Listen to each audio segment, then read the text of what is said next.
Good evening and welcome to this evening's webinar. This is a webinar in the series in relation to borderline personality disorder towards the National Borderline Personality Disorder Training and Professional Development Strategy, and it's brought to you by Borderline Personality Disorder Foundation, Spectrum and MHPN.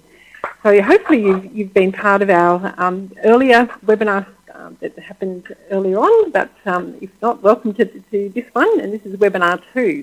Titled Treatment Principles for Borderline Personality Disorder. I'd like to begin with an acknowledgement of the traditional custodians of the lands across Australia upon which our webinar presenters and participants are located. And I know there's lots of people, we've got over 1,000 people who are joining us so far, and you'll be all around the country. We wish to pay respect to the elders past, present and future, to the memories, the traditions, the culture and hopes of Indigenous Australia. I'm Lynn O'Grady and I'll be facilitating this evening's session, and I'm joined by a panel who I'll introduce shortly. I do some of these webinars for MHPN on a regular basis and will enjoy the opportunity to learn along with you. And in my normal day job, I work at the Australian Psychological Society and manager of strategic projects there, and also do some supervision of some psychology interns as well. So I'm really interested, like you are, in this topic. As I said, this is the second of the series of webinars funded by the Australian Government, and if you didn't attend the first webinar, which was called What is Borderline Personality Disorder, which is a good title for a first webinar, you can go onto the MHPN website and you'll be able to find it there. And that webinar was a really good introduction, but tonight we'll pick up on that but also extend. And we also have some other webinars that will be coming up as well as part of this series. And there they are. So you can see there that there's a lot to cover, and tonight we'll be touching on some aspects of treatment, but more around principles. And the next one will pick up much more detail around evidence-based treatments and access. And then webinar 4 will have a particular focus on young people and early intervention. Webinar 5, self-injury and suicidality. Webinar 6, Management in Mental Health Services, Primary and Private Sectors. So we may touch on some of those tonight, but we're really going to hold off on the main focus and really focus on those in coming webinars and really talk about treatment principles tonight. So a bit of a reminder also that whenever we do these webinars, just to, I guess, remind people to think about your own self-care. We're very aware that it's late in the day. People might be watching this later as a podcast as well. But in the evening, you're really sort of thinking about this particular topic and thinking about your own experiences or concerns you may have with clients. So just be, I guess, prepared for the conversations that we're going to have and the information you will be receiving, and just be monitoring your own self-care in terms of what it is that you need to do to look after yourself. This is obviously a professional development event. We're not going to be sort of touching into clients or specific details around people, but really wanting you to be mindful of yourselves and looking after yourselves as well. All right, you were given the bios of the panellists, so we're not going to go through them in details, but you can see here that we've got, as always with MHPN panels, we have a mixed group of people so that we can actually bring together some different perspectives and some different ways that people are working, but really towards how do we work together, how do we gain from hearing from different professionals. And of course, having a consumer as part of the panel is always something that I know people really appreciate, and again keeps us all very focused and really thinking about what that might mean. So really appreciate that as well. So let's introduce the panel and get them talking with you, as that's who you're here to listen to. So let's begin with you, Sathya. And Sathya is Associate Professor Sathya Rayo, and he's a psychiatrist. And Sathya, you've had a strong interest in borderline personality disorder for quite a long time. What is it where did that begin, or how come? Look, the basic fact is that I actually enjoy working with people with borderline personality disorder. Once you get to know them, they are some of the nicest, kindest and thoughtful people you can meet. They're also extremely forgiving of me, and they're very compassionate. They forgive all my shortcomings, running late or unknowingly offending them. and they get well all the time. And the work is highly rewarding, and I have immense job satisfaction. Yeah, fantastic. That's great. It's always nice when people are very forgiving of our own faults, isn't it? That's really helpful for us. Absolutely. Yeah. Thanks, Sathya. Teresa, let's introduce you. So you're a psychologist and you have particular interest in this area, and you were one of the authors of the NHMRC, and I'm not going to go through the acronym. We're going to be talking about that tonight, but it's best practice guidelines. And how do you think that these could be helpful for practitioners? How do they help people? Well, they're very helpful in giving us a direction and a guide for all practitioners involved in trying to raise awareness and get intervention for this population. Particularly what's useful is the combined management plans, especially ED, where a consumer, a client and a clinician all have input, and it can be presented and useful to all across the board to know how to work best and how to manage. The guidelines are just that. They're fantastic, and they're the first Australian guidelines that have been written. So I think they're really good, a best place to start. Yeah, fantastic. I downloaded them and had a look at them, and fabulous as a resource. Okay, welcome back to our webinar. We've had a little bit of technological issues back here where my phone dropped out basically and then needed to get back in. So we apologise for that, and hopefully we'll be okay from now on. So I think where we left you was we just finished talking with Teresa, is that right? And about to introduce Aaron. So we've been talking about those guidelines and how fabulous they are, and that we want everyone to have a look at them later on, that we'll be using them to talk through tonight. So Aaron, let's introduce you and keep moving while we can. So Aaron, welcome. Hi. And you're still Thank here, you. which is good. Glad we've still got you. So you're a consumer advocate. How long have you been doing this kind of advocacy work in relation to borderline personality disorder? I've been doing advocacy work since about October last year, when I attended a coronial inquest into the two deaths of some girls that were diagnosed with BPD. So I met with the BPD Foundation, who attended that inquest as well, and they invited me along to give a panel discussion at a movie night for a film called Borderline, and I answered a bunch of audience questions, and I sort of just hit it off from there in doing various works in advocacy. Right. Okay, fantastic.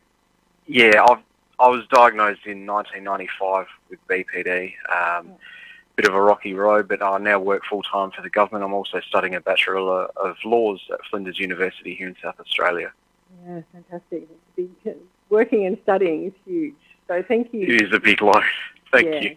Yeah. So thanks very much for joining us. And as I said earlier, it's really important that we have your perspective here, and really appreciate you being here and joining us. And it makes it much more holistic when we're hearing from a whole range of people, and certainly lived experience is critical to informing our work. So thank you very much. You're All welcome. right. I think I've got a slide in a moment about technology, funnily enough. This is sort of our ground rules, which I touched on earlier. So this is, of course, making sure we all get as much as we can out of the webinar. So being respectful to participants and panellists. We have question and answer this time. We don't have the chat. So people who are familiar with MHPN webinars would be maybe looking for the chat. We have question and answer. Because we've got so many people joining us, we just find it's a bit tricky to manage the chat in such a big audience. So it's question and answer. You will have a chance to ask some questions, but we also had heaps of questions that came through the registration process. So we've got sorts of questions people are really interested in.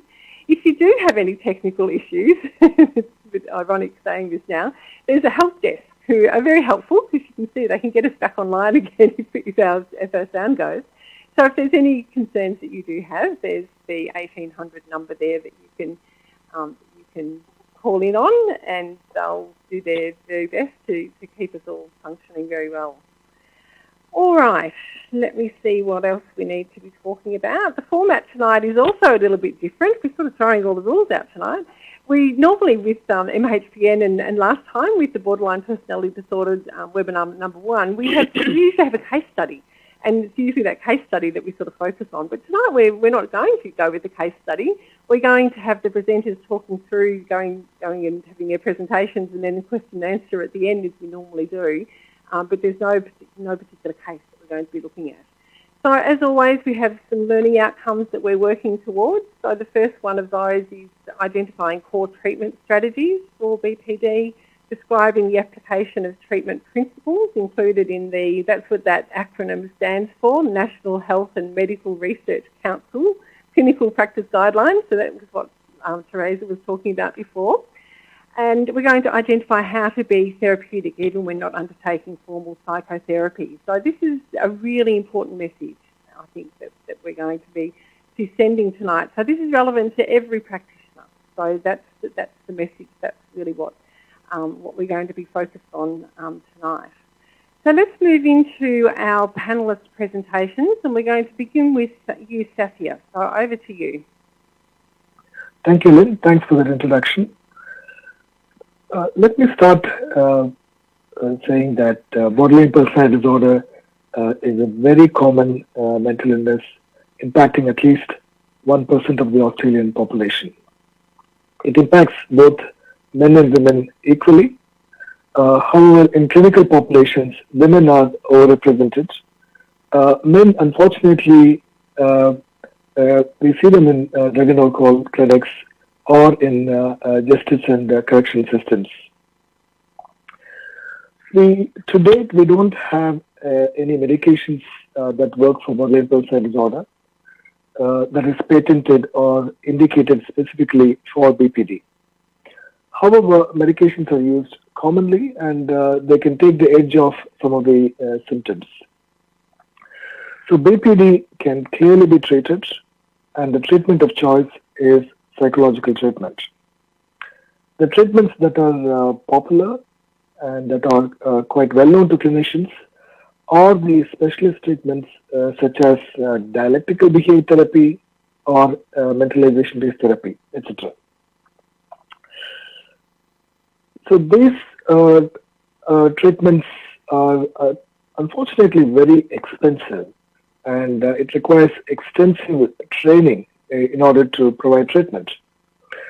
And as you can imagine, vast majority of clinicians are not trained to provide either DBT or MBT or those sort of highly specialized treatments. As a result, most patients with BPD go untreated. It is seen as all or none. Either highly specialized, expensive treatment such as DBT is given, or nothing is offered at all.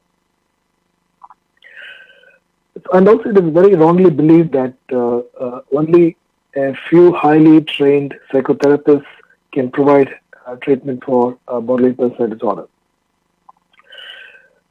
Latest research shows that treatment principles can be learned by clinicians without putting themselves through very extensive and expensive training programs, and still make quite a difference to the patient outcome. Now, we have the national guidelines, as Lynn was pointing out earlier on. And these guidelines outline treatment principles that most clinicians can apply in their clinical settings to help people with borderline personality disorder get better. The specialist treatments such as DBT or MBT are certainly useful and effective and may be required for a small number of patients. But not every single person with BPD requires specialized treatment such as DBT or MBT.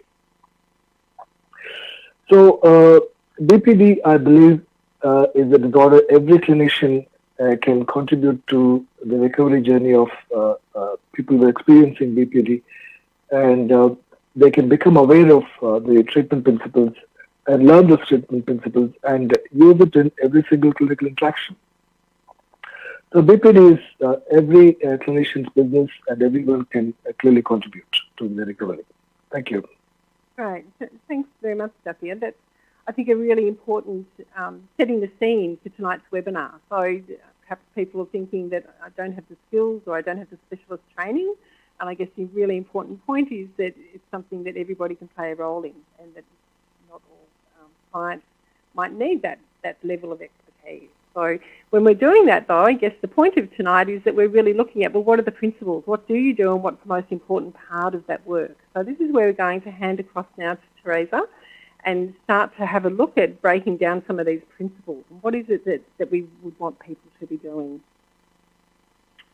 Now, it looks like Teresa's screen is not working, so we've got some gremlins in our system tonight, but we can hear you, Teresa. Okay. So as I said, just this picture for me epitomizes compassionate therapeutic understanding, because when working with clients with a borderline personality disorder, this picture is helpful because our shared commonality as human beings is that we all come into this world as innocent, dependent infants.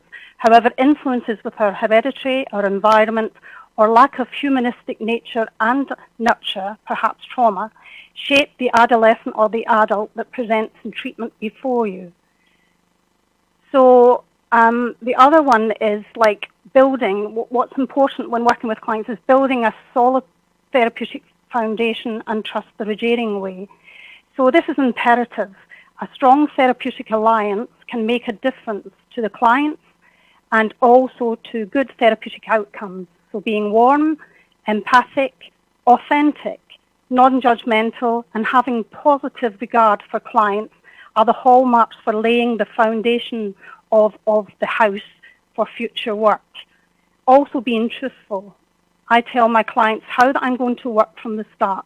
I inform them of my personal boundaries, what's safe for me, therefore that makes it safe for them.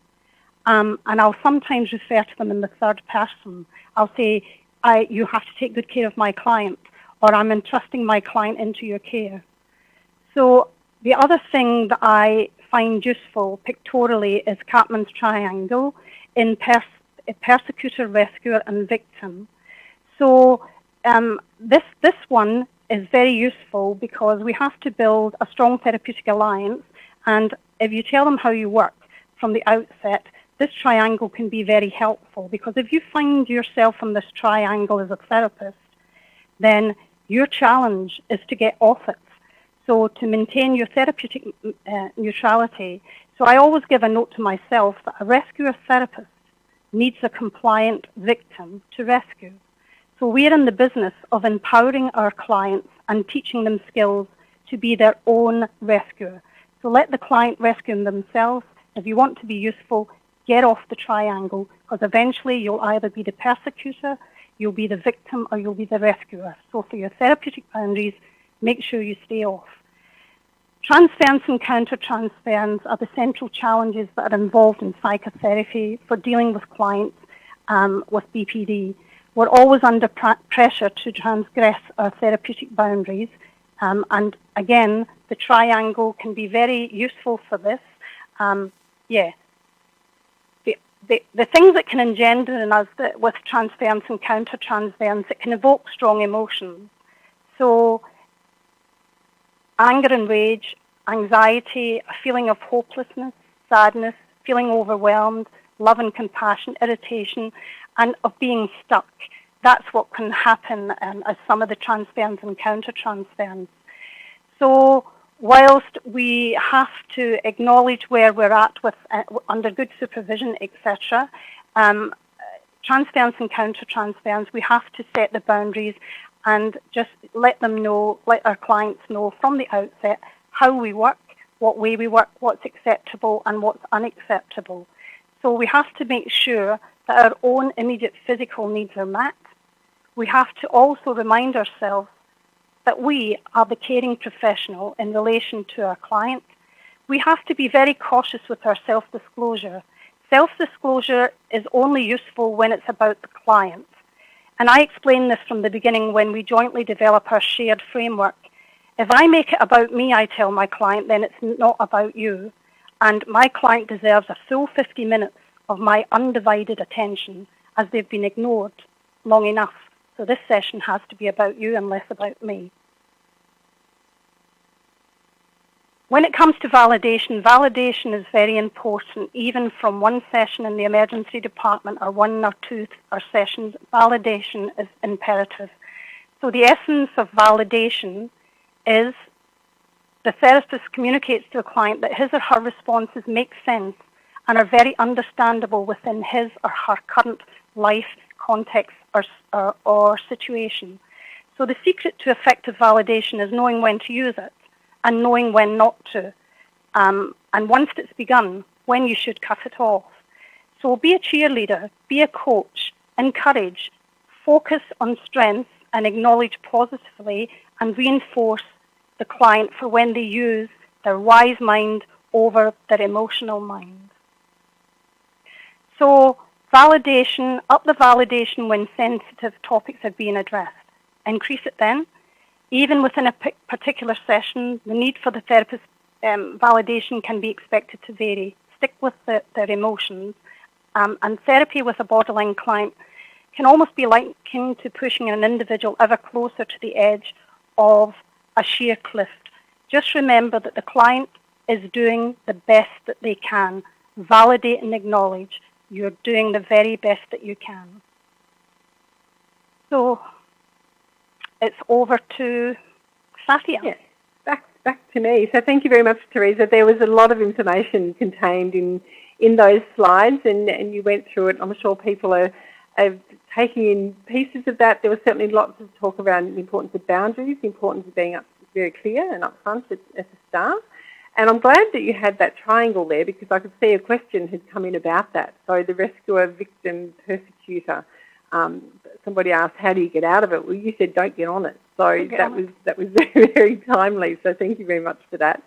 We'll continue to unpack these principles as we go through. So let's go back to you again, Sathya, to talk about them a little bit more and go a little bit deeper, perhaps.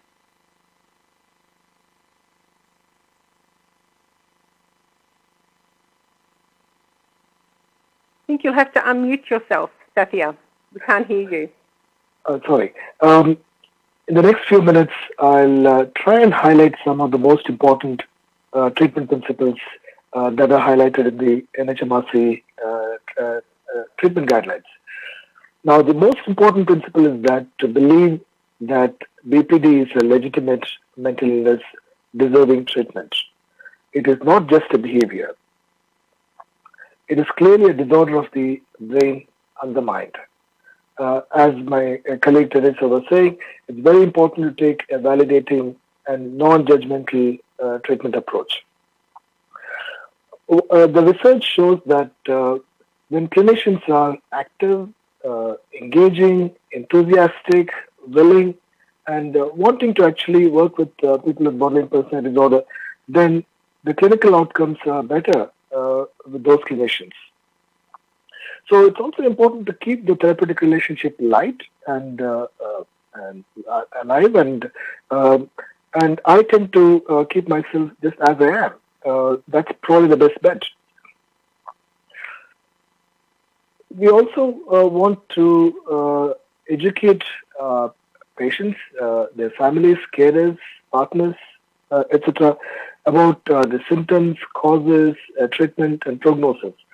See, I'm sure all of us would know that we want to educate our patients about any illness. Any patient needs to be educated about any illness. However, it's particularly important when it comes to borderline personality disorder because there is so much of misinformation out there. Often they have received misinformation, wrong information, and they're often confused. Patients can blame themselves for symptoms. Families can blame themselves for some of the symptoms. So it's very important to explain what is borderline personality disorder and have a good discussion. Also, it is important to highlight the fact that the science of borderline personality disorder is only about 15, 20 years old. So therefore, it can be quite challenging to access evidence-based and proper treatments.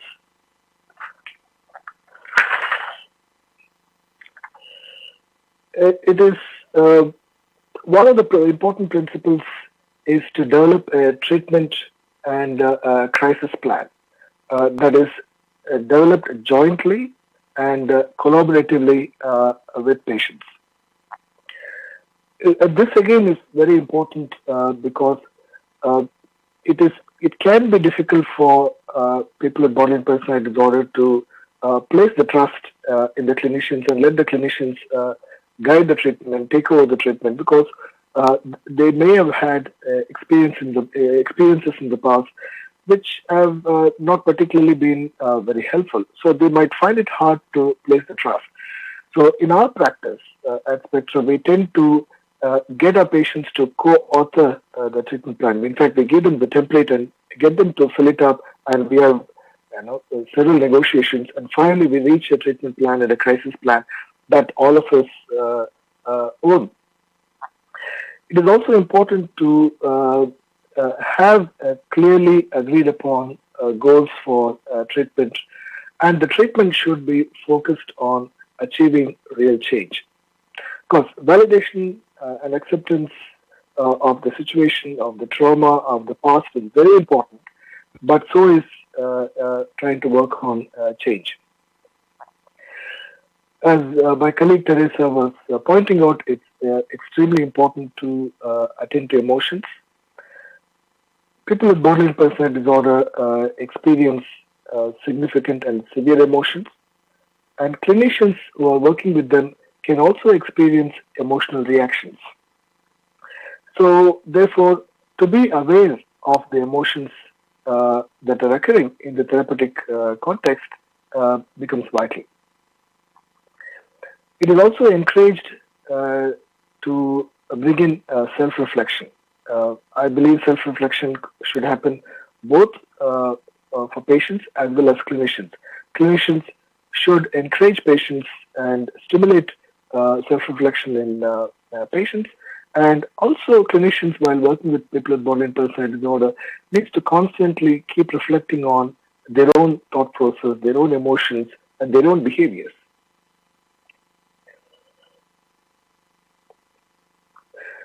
And if patients are self-harming, self-injuring, and it is important not to assume that they are self-injuring just to gain attention. I think it is important to just ask the patients why they self-injure. The most common reason why patients tend to self-injure is because they are trying to regulate their most painful emotions. Often, patients with borderline personality disorder may not be able to connect their emotions with their behaviors and their thought processes. So it's the clinician's role to help them make the connections between emotions, thoughts, and behaviors, and teach the necessary skills to regulate emotions and navigate relationships.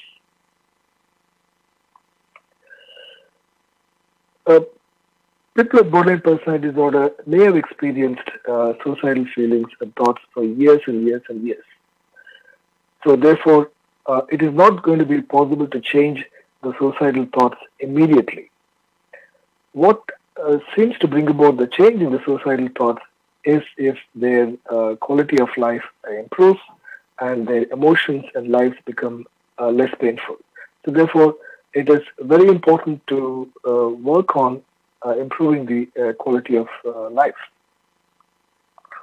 If the suicidal urges are severe, and if the clinicians feel that there is a danger, then of course it is very important to provide intense supports, which might include hospitalization for brief periods of time. As I was telling you in the introduction, we still don't have any medications that are patented or indicated for treatment of borderline personality disorder. However, almost every person with the borderline personality disorder does get prescribed with medications. The medications can take the edge off some of the symptoms, and the consensus is that about 20% of the intensity of the symptoms can be reduced by using medications. So, use of medications can play a role, but what is important to remember is that medications should not be used as the sole treatment for borderline personality disorder. Also, we know from a report that about 25% of the patients with borderline personality disorder attempt suicide with prescribed medication. Therefore, clinicians have to be extremely careful when prescribing medications. Having said that, there is a clear role for medications for coexisting psychiatric disorders such as depression, psychosis, etc. Another treatment principle is to be mindful and take a very here and now approach to the problems. Looking at backwards, looking at the trauma, looking at the childhood and developmental issues is important, very important, and that needs to be validated, understood. However, in the initial phase of the treatment, we would not recommend a trauma-focused treatment. Trauma-focused treatments can come in later on, in later stages, if patients are wanting to discuss the trauma and when they are a little more settled. And the trauma-focused treatments are best undertaken by clinicians and psychotherapists who have expertise in dealing with those sort of issues. It is also essential for clinicians to take a long-term view of the treatment. In the short term, there can be ups and downs, symptoms can exacerbate and remit. However, in the long term, we know that most patients get better. Another principle I would want to highlight is that we clinicians need to advocate strongly for the welfare of people with borderline personality disorder because they're often refused access to services and evidence-based treatments. The common experience for several borderline personality disorder patients is that when they go to emergency departments, they don't get the appropriate care. When they try and access CAT teams, they don't get appropriate care. Or even in situations such as when they're trying to access emergency services, sometimes, or they present themselves in family court settings. So it's very important for clinicians to advocate for the well-being of people with borderline personality disorder. I'll probably stop here and hand over to my colleague. Thank you. Okay. Thanks, Sathya. And again, there's so much to cover in this webinar. You've touched a little bit there on some treatments, and just a reminder that we'll be picking up on that in the next webinar. So we'll be really focusing on that because I'm sure people will be really interested in that. You also touched on another question that came through was around how do we support schools and families. You touched on that, the importance of psychoeducation, I guess, and that there's a lot that people don't know. So helping people to understand the disorder is a really important part of that. So again, we'll continue that discussion. I am really keen to move on to you now, Aaron. You've been waiting very patiently, and this is the perspective that is really important for us. So over to you. Thank you. Thank you, Lynn. I will be discussing what works with BPD consumers and what to avoid in interactions, both long-term and once-off interactions.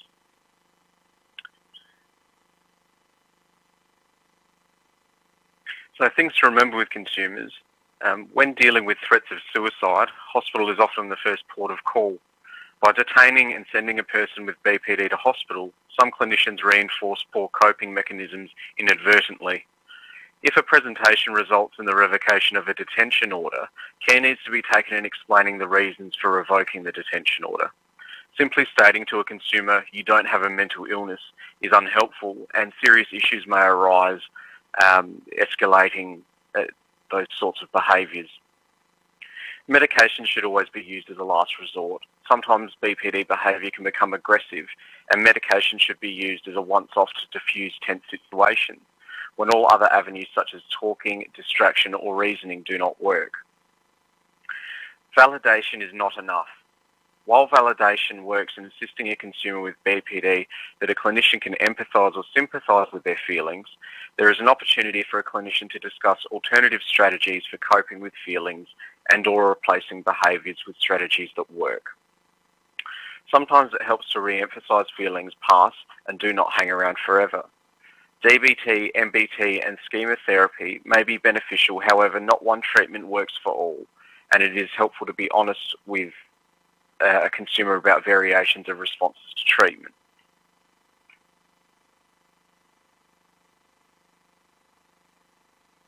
So a clinician should try to avoid projecting their own feelings onto a consumer with BPD. This is because projecting a clinician's own issues onto a consumer can frustrate a relationship unintentionally. Try not to overanalyze your own responses and identify when you are stressed, overworked or frustrated. Honesty can go a long way with a person with BPD, and do not be afraid to discuss yourselves. Some of the best interactions I had with mental health staff was when they were frank and honest but not dismissive of my feelings. That's really important. Rescuing consumers with BPD should be avoided, as this may reinforce a consumer's own BPD behaviour. Such rescue attempts may delay a person with BPD from engaging in helpful ways to overcome difficulties. Rescuing behaviours from a clinical perspective may also cause burnout and focusing all your time and energy on a consumer beyond normal boundaries of human interaction. Validation can help an opportunity to reinforce different methods of coping with intense feelings and emotions when replaced with healthy coping mechanisms. One of the best analogies that was put forward to myself was by my mother. A certain person I was having issues with at the time was that this person didn't hate me, they disliked my behaviour. Separate the difference between a person being able to dislike behaviour rather than disliking the BPD consumer as an entire person. That analogy can be very helpful, and I can attest to this sentence by my mother changing my life. Being supportive is mainly advised from a psychological perspective. Re-emphasise that receiving a diagnosis of BPD does not make he or she a bad person. Advise that having BPD is difficult but can be overcome with persistence. Consumers may have intensely bad days, but ultimately they are responsible for their own behaviour. I personally took 5 to 6 times at various stages to realise harmful behaviours were not helping with anything, and sometimes it took longer to change them.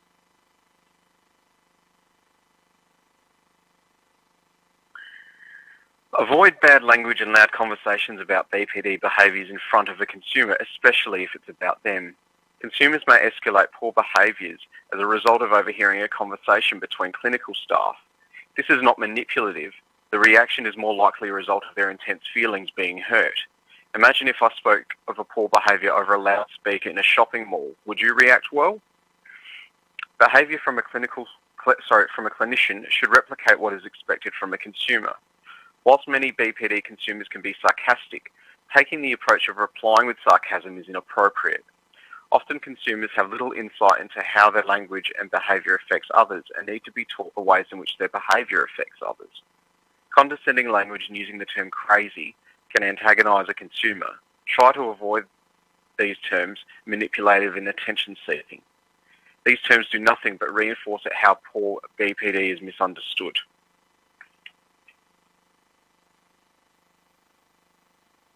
And just lastly, BPD consumers are human. They have thoughts and feelings like everyone. Most often in one-off scenarios, consumers are brought in by police or ambulance in a hospital environment and are highly agitated because of potential adverse commentary received by these services. Stating "what's your problem" will only work to frustrate a person with BPD, as they've probably just received an interrogation from police or ambulance prior. Be tactful with how you ask what is wrong. BPD is tiring, exhausting and frustrating, not just for clinicians but for the consumers themselves. Most one-off interactions with BPD consumers can present with the worst scenarios and problems. A good analogy is to liken a person with problematic escalated BPD behaviours as a burns victim. You wouldn't withhold pain medication from a burn victim, so why would you with emotional pain? And that concludes my presentation for treatment strategies for consumers with BPD. Thank you.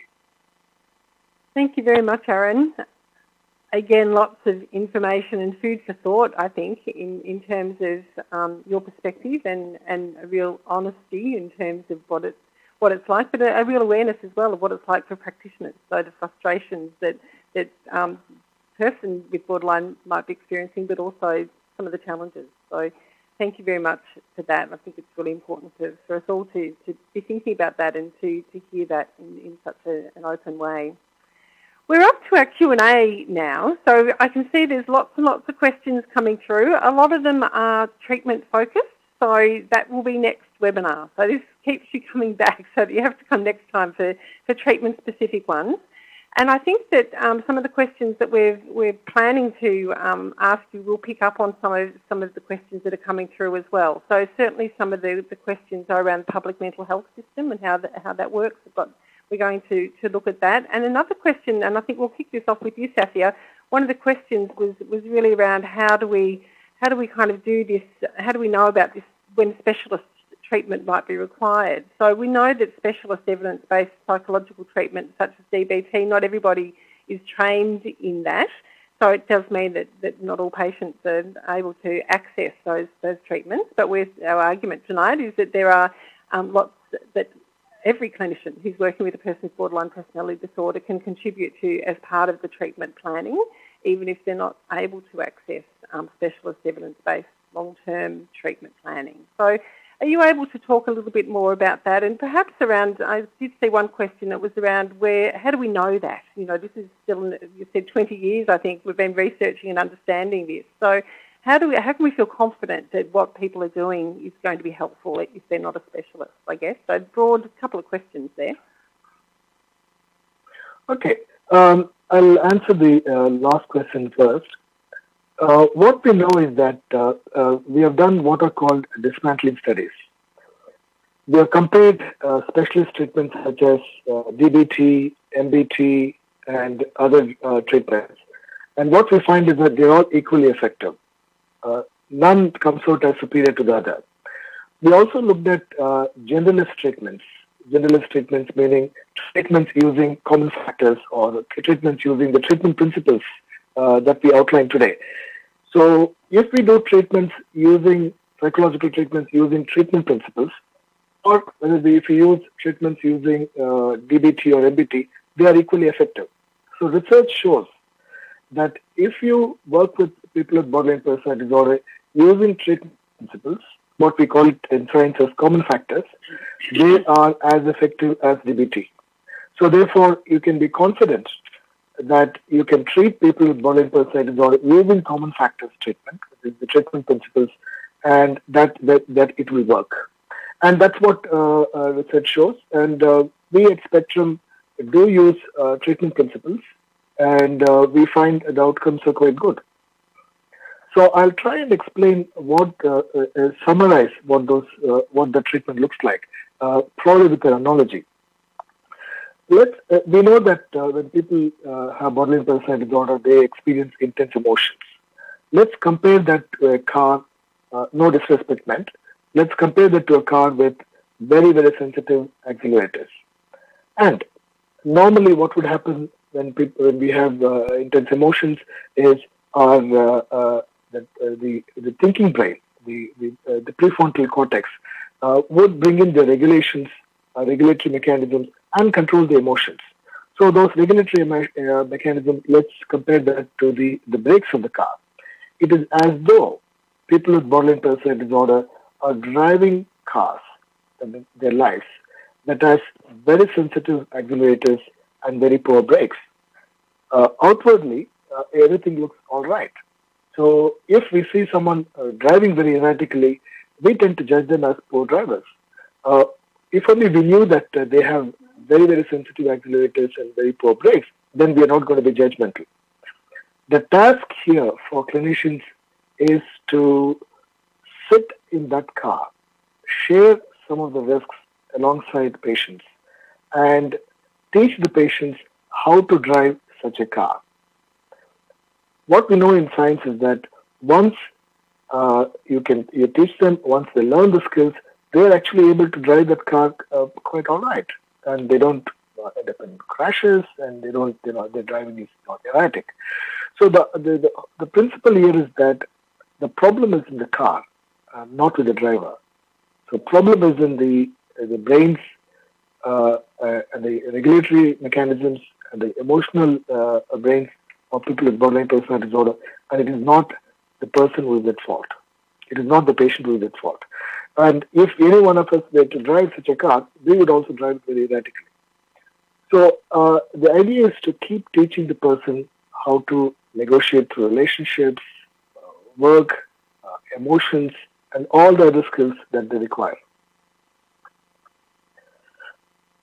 I wonder whether that sort of sums up what the treatment principles are. Thanks, Sathya. I think that does. And I know the website, and I'll give people the link later at the end. There's a website that does have those common factors, and so that's kind of the research that you're talking about there, that the research that tells us that it's the relationship, that the therapeutic relationship that we develop with clients that makes a big difference. I really like that car analogy. It reminded me when I was teaching my daughter to drive, and one day the car did have a fault and just sort of stopped in the middle of traffic, and I really had to step into the shoes as the person with her when she was driving and really think about what does she need to do, what's going on with this vehicle. So I think that's a really nice image for us to carry and to be able to think about, well, what does that mean, and what is it that we need to help and teach and guide people to think about in order to manage this situation that they're in. Yeah. So thank you. I think that's really helpful. Let's ask another question. We're going to go over a little bit tonight because we had our little technical hitch. So we'll have an extra 5 minutes or so because it is important that we get a chance to hear from panellists a little bit more in some of the details that people are interested in. So Teresa, I've got a question for you now, which is picking up on that public and private practice setting. So one of the questions was, is anyone working in the public system and know about this 10-session business that people get? So the question that I'm going to place to you is, how can psychologists or other mental health professionals work with people with borderline personality disorder if you can only see the patients for 10 times a year? Well, John F. Kennedy once said, do something. It's been my experience that working with students on practicum or working with the novice therapists, they make the best therapists, because assessment requires that the therapist, along with the client, constantly look for what is missing from the individual or personal explanations of current behaviours and events. So the question always being asked is, what are we leaving out here? What are we not getting? So as mentioned throughout this presentation, and Sathya mentioned that a here and now approach, validation to the client regarding their lived experience, be upfront and collaborative in what their expectations are for engaging with therapy with you. Don't promise what you can't deliver. Focus on the assessment, what's happening here and now, including any current risk to self. Psychoeducation around neurobiological factors contributing to emotional dysregulation, to impulsivity, and how currently their lack of distress tolerance is impinging on what's going on for them just now. So sometimes showing clients a visual map of the brain and highlighting that currently the 9 functions of your prefrontal cortex appear to be shut down in shutdown mode. Over the next few sessions, you and I need to work together to help you take control of this little part of your brain. This just means that just now your feeling brain is overriding your thinking brain. So teach them mindfulness techniques, here and now, and how to engage and ground in the senses. So just, anything that you can do that is evidence-based and therapeutic can be done in 3 sessions, can be done in 5 sessions, can be done in 10. John F. Kennedy, as I reiterate, says, do something. Don't be afraid. You can do something. You can join. You can be empathic. You can educate. You can develop a relationship in those 10 hours. It might be the best 10 hours that client's ever had. Fantastic. I really like that end point, that 10 hours might be the best they had. If you're following these treatment principles and people develop that trusting relationship and that psychoeducation, understanding what's happening, sounds like it's a really important part of the work. So there's a lot that you can cover in 10 sessions. So thanks for that perspective, Teresa. I think that's really important and hopefully does give people a sense that what you can do in that period of time can be really helpful. And it's part of that the whole picture, I guess, and each little step makes a difference. So thank you for that. Yeah. Aaron, I've got one for you, and we have had some people asking about families, carers, friends, partners, so all the people in the networks around individuals. How can all of those people play a role in helping the person with borderline personality disorder to get better or to sort of get through some difficult times, perhaps? There are a few strategies you can try. As with BPD, things are sometimes more receptive than other methods. And it's just a matter of persistence, as I was talking about earlier. One of the first things you can do is validate what your loved one or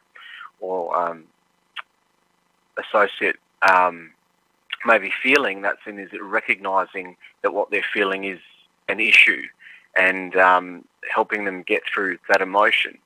That this is achieved usually by taking a non-judgmental stance. So you wouldn't criticise or dismiss a person's feelings with BPD. As you wouldn't say, oh, that's silly, get over it, or you shouldn't be feeling that, why can't you just snap out of it? That snap out of it mentality generally makes things worse. So if you can try to use strategies that are not blaming, sometimes distracting can really help. So if you can see a person with BPD is getting agitated, you can always try and distract them by going for a walk or playing some music or learning an instrument. There's all sorts of different ways and techniques you can try to do, but you have to be prepared yourself to try with them, because if you can do that and they can reflect on that you're trying to give them a go and trying to get them through their emotions, that can help. So it's just generally a supportive role. It does take a long time to recover from BPD. Not always, but with some it can take quite a while. So it's just persistence and to keep trying. You can try and use examples of others with BPD who might be doing well, in the sense that you can show them that you can recover from that. That may help as well. Yeah, thanks, Aaron. That's really helpful. And I guess it's walking beside, I guess, and individualising it, because each person is obviously an individual, and at different times different things might work. So it sounds like there's a whole lot of, again, quite simple things that might be helpful that people can do together and sort of form a partnership with the person. I imagine it's quite important that families in particular might get some help for themselves as well. Is that something that you'd be, in terms of sort of thinking about how do you support the person, is that something that comes up? Yeah, you need to be able to take time for yourself as well, because sometimes BPD behaviours can be very draining and very intensive. If you don't take time with yourself, just as a clinician would, if they spent and invested all their time with a person with BPD, they'd probably burn out eventually and not be able to do any further work. So it's really important that you take time for yourselves and don't criticise yourselves if sometimes you get angry or say things that you shouldn't. That's really important because, like a person with BPD, we're all human, we all make mistakes.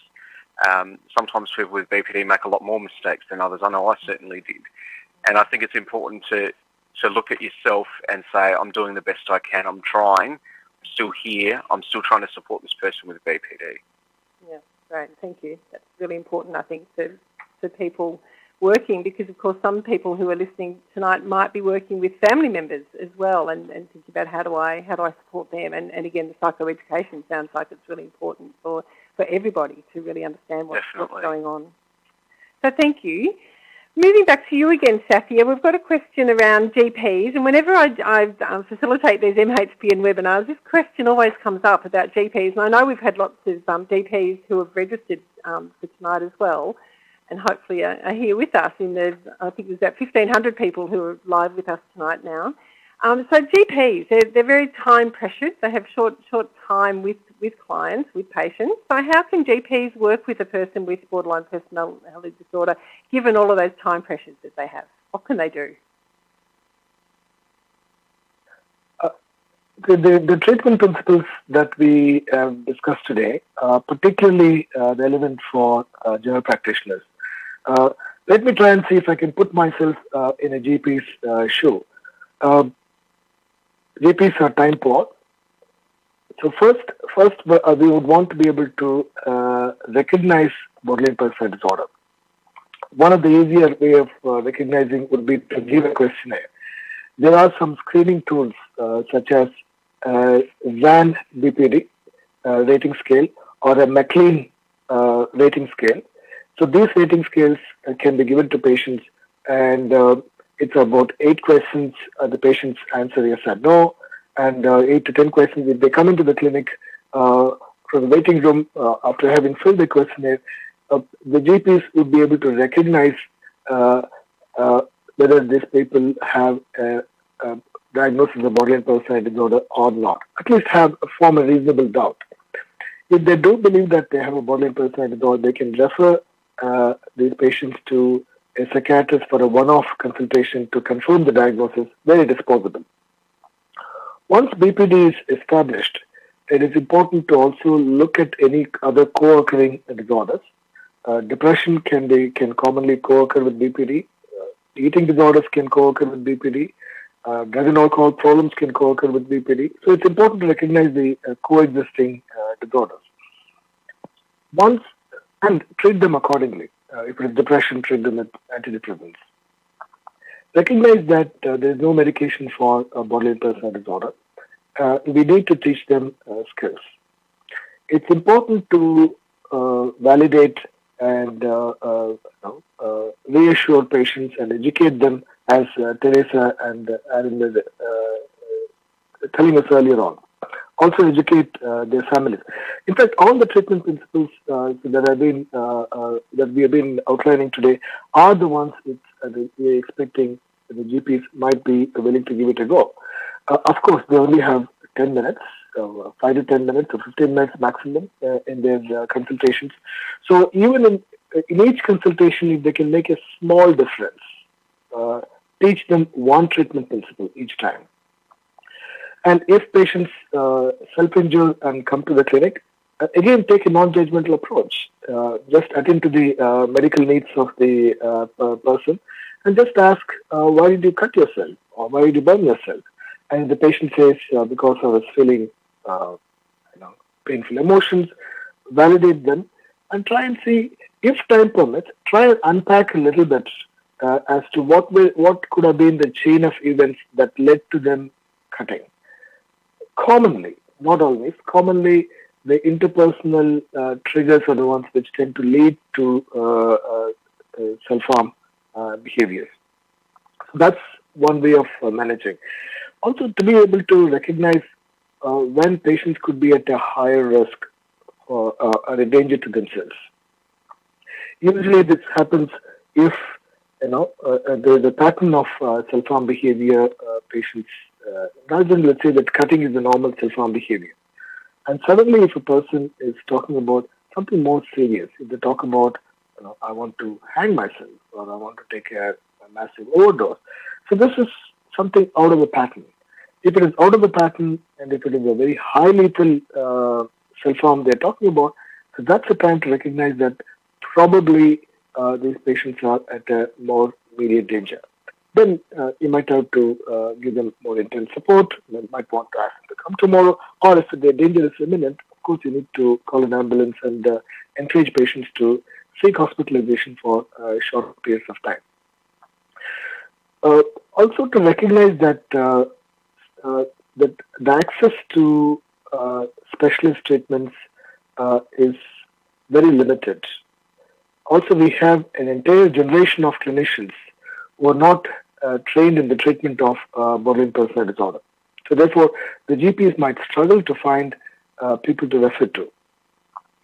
Also, some of the mental health clinicians might have a bit of stigma around borderline personality disorder and might not be willing to treat them and might in fact refuse to treat them. So it may be possible to find some clinicians who are willing to treat. At Spectrum, we do try and keep a list of people who are willing to treat people with borderline personality disorder, and we're happy to hand out that information to GPs if they do give us a ring. Of course, that is relevant only for Victoria. Thank you. Thanks, Sathya. Now, I said we had some extra time, but our time is really going very, very quickly, and I know that people have got lots of questions that we haven't got to. We will have a look at the questions that we haven't got to tonight, and we'll look at how we can build them into the next 4 series webinars. I'm very pleased we've got 4 more because I know it's a big topic and there's lots and lots of questions coming through. It is important though that we do have some take-home messages. You've heard a lot of information, and I think it is really important that we do start to wrap up and start to think about what are some of the take-home messages that are important for you to go away with. And I'll kick off with you, I think, Teresa. What sort of messages would you want us to go away with tonight? Well, always bring hope to your therapeutic table. So nurture a relationship that heals, because most clients with BPD have wounds and scars to the soul, and scars to the soul can take a very long time to heal. So there will be times in your therapy when you're dealing with a regressed, vulnerable and needy child. There will be times when you have a willful adolescent. There will be times when you're dealing with a very critical adult. Our job in the business of human suffering is to foster a healthy adult that operates from an integrated, rational and emotive mind. Finally, your hopeful message is that, it is never too late to develop a happy childhood. Teach them to be their own parent, to adopt a vulnerable child and give that child the support to develop a life that is worth living for them. So I would say bring hope to the client that they can become better. They can rediscover their full potential by recovering, and work with them to acknowledge that self is a continuous work in progress, and they can, with the appropriate help and relationship building, develop a life that's worth living for them. And I hope you, as clinicians and healthcare professionals who have tuned in tonight, I thank you for your dedication in this arena, and I hope and wish you all the best for working with this very worthwhile client group. Thank you.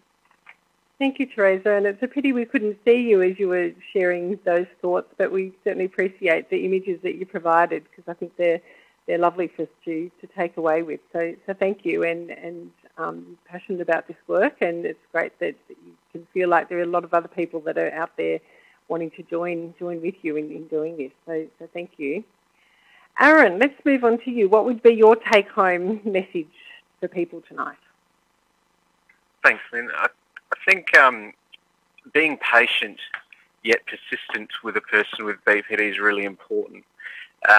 Understand that everyone's human and everyone makes mistakes. As to the extent of those mistakes, it can be difficult and tricky to manage. But if you show that you're consistently supportive towards a person with BPD, even though they may not appreciate it at the time, they will in the long run. I know I certainly did when I look back at my interactions with my mum and my dad. We used to argue a lot. I've also got a brother and sister. So if you can try and get along and try the best you can to sort through problems and take each day at a time rather than focusing on past behaviours, as it does nothing as you're in the here and now. So I think providing support and validation particularly is really important, but also showing them that it is possible to take responsibility for yourself and to manage behaviours, and there is a way you can do that. Fantastic. Thank you. Very helpful messages as well, and I guess hearing from you and obviously the support that you've received from people but your own commitment to improving and going about what you can do is really evident. So really hearing that and seeing that, which is fabulous. So thank you very much for those messages and for being here with us, because I think it has certainly brought a dimension that is so important and that we need to hear. So thank you, Aaron. And Sathya, I guess the last word to you. What would be your take-home message for tonight? Out of all the messages we've heard and shared tonight, what would be the main one for you? The main one is that the treatment of borderline personality disorder is not rocket science. Every clinician can contribute in some way to the recovery journey of people with borderline personality disorder. Remember that analogy of car I gave you. The clinicians are like driving instructors. So you need to share the risk along with the patient, sit alongside, ride the same car, and be compassionate, be kind, and keep teaching the person how to drive such a car with hypersensitive accelerators and poor brakes. For that matter, anyone who is going to be a co-traveler in that car can contribute to bringing about changes and teaching skills for the person who is driving. As one of the scientists in our field put it, any reasonable treatment provided by reasonable clinicians in a reasonable manner may be beneficial to persons with borderline personality disorder. So if you understand and validate them without judgment or without preconceived notions, and teach them skills to manage their feelings and relationships and intense thoughts, fears, etc., they get better. So as Aaron put it, we all make mistakes and we are all human. We can only give it a go. I would welcome all clinicians to give it a go. And trust me, the job satisfaction is great. And once you start working with people with borderline personality disorder, you realize that they are some of the nicest people, and they get better, and they remain better. So it is hugely rewarding work. Give it a go. Thank you, Sathya. So give it a go is the take-home message. And I guess to help people to maybe feel a bit more confident with that, we do have some resources and further reading, a really comprehensive list of resources and things we look at. There's a whole range of different reading materials for you to look at and to build that confidence. And I guess, we're always, encouraging people to work within scope and to be cautious, but we also need to, be cautiously approaching this work and give it a go, as Sathya has eloquently put it. I guess the other sort of message that I hear, and I heard this last time when we had our first webinar and again tonight, is this message of hope and really challenging ideas that it's hopeless and that there's no chance of recovery. So I think the message of hope is coming through really strongly tonight, and I think that's a really important message for us to have as well if we're working with people who are going through distressing times. For us as practitioners to be hopeful and to hear stories of recovery and to know that it can happen and that we can play a part in that. That's a really important message, I think, and for families to hear that as well, and friends and people supporting people too is really important. MHPN has a range of practitioner networks as well, which is another source of support. So we're not saying go out and do all this without any support. We're saying there are resources there. There are other people who will be wanting to have a go. So there are networking opportunities that are a really important part of MHPN's work, and they support the engagement and ongoing maintenance of practitioner networks. So this is what we've seen tonight in terms of different perspectives, different disciplines coming together. And in these networks, people meet together regularly and they share tips and resources. They build local referral pathways. So I've heard a little bit about that. Who are the people that are out there that you can refer to? And engage in CPD activities. So obviously that's an important part of giving it a go is to do this sort of support alongside that. So you can find out about your local practitioner networks by contacting MHPN. And BPD networks are also being developed. So if you have an interest in that, if this is an area that you're thinking, I really would like to get more involved and I'm now starting to see that I can play a role, but I want people beside me to do that, well, you can contact MHPN or go to the news section of the website. We also have an exit survey that should be popping up. You can also put your interest in there. So we would like you to fill out the survey. It's a really important part of the work and part of the development of these webinars, and particularly because we've got 4 more, we want to make them as useful to you as possible. And also the government who fund us are always interested in what you've got to say. So please fill out the survey and add any comments in there is really important. Thank you for your participation tonight. Thank you for Redback for getting us back online after we had our little technical dropout. And thank you everyone for persevering with that as well. You can see there that certificates of attendance will be issued within the next 4 weeks. You will get a link to the online resources that come with the webinar within the next couple of weeks as well. So there's lots of support for you to really do this work and do it in a way that fits with who you are and what your practice enables you to do. So before I close, I'd like to acknowledge consumers and carers who have lived with mental illness in the past and those who continue to live with mental illness in the present. So thank you very much again to our panellists for your input and the planning that goes into these webinars beforehand, and sharing so much information that there's a lot of ideas I'm sure that people have got to go away with. We know there's a lot of questions you have, so please come back next time, and that will be sometime in April. We'll let you know through the usual channels, and we hope that you can join us again. So thank you very much, and good evening.